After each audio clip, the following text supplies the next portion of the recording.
147 years old. The Indian Act, a federal law in Canada with one goal and one purpose only: to control and destroy the Indian, and more particularly, kill the Indian out of the kid, or kill the Indian save the man. Enacted in 1876, the Indian Act was designed to consolidate and enforce Canadian government control over Indigenous peoples in Canada, including First Nations, Inuit, and Métis peoples. This law forced Indigenous peoples to live in certain areas called reserves and placed restrictions on their ability to own or manage land outside of these areas. In many cases, the land allocated for reserves was not chosen based on the suitability for Indigenous ways of life or their traditional land use practices, such as hunting, fishing, gathering, and agriculture. Many reserves were established on marginal lands, characterized by poor soil quality, limited access to water, and a scarcity of natural resources. As a result, these lands were often unsuitable for agriculture or sustaining the traditional hunting and gathering practices that Indigenous peoples relied upon for subsistence. The displacement of Indigenous communities to these reserves disrupted their self-sufficient ways of life and their connection to the land, leading to increased dependence on government support and assistance. But that's not all. Not all Indians were created equal. The Indian Act created a list of who was considered an Indian and who was not through Indian status and labeling Indians 6-1 or 6-2 that slowly erases the Indian bloodline. It decided who could access certain rights and benefits like education and health care. The Indian Act law also forbid native cultural practices like the potlatch, POW wows, traditional ceremonies such as the sweats and sun dances.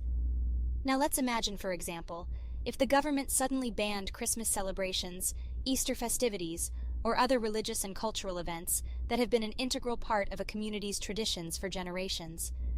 This would include outlawing church services, feasts, and any associated customs, such as decorating a Christmas tree or exchanging gifts. People caught participating in these events could face fines, imprisonment, or other penalties. Such a ban would not only be a direct violation of the community's right to freedom of religion and cultural expression, but would also profoundly impact their sense of belonging, identity, and connection to their ancestry.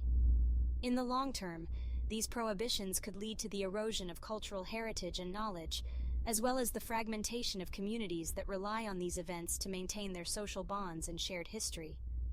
In the context of Indigenous peoples in Canada, the banning of POW wows, sun dances, and other cultural ceremonies had a similar effect, causing significant harm to the spiritual, emotional, and cultural well-being of Indigenous communities.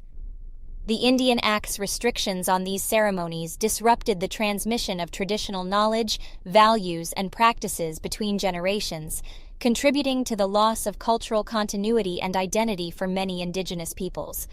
And let's not forget about the most devastating blow of them all: the residential schools, or perhaps camps, mandated by the Indian Act. These schools were boarding schools where Indigenous children were taken, stripped forcefully from their families, and subjected to sexual and physical abuse and neglect and death in an attempt to assimilate them into Canadian society, and seeing their parents maybe once in the year. These schools were fundamentally different from regular schools, where children generally experience a safe and nurturing environment that encourages learning, personal development, and social growth. The schools were frequently overcrowded, and the children lived in unsanitary conditions with inadequate health care.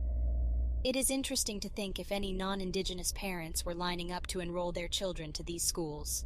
Now, you're probably wondering, well, what happens to a child who becomes an adult who's been stripped of their family, culture, language, identity, and a high percentage of them subjected to physical, emotional, sexual abuse?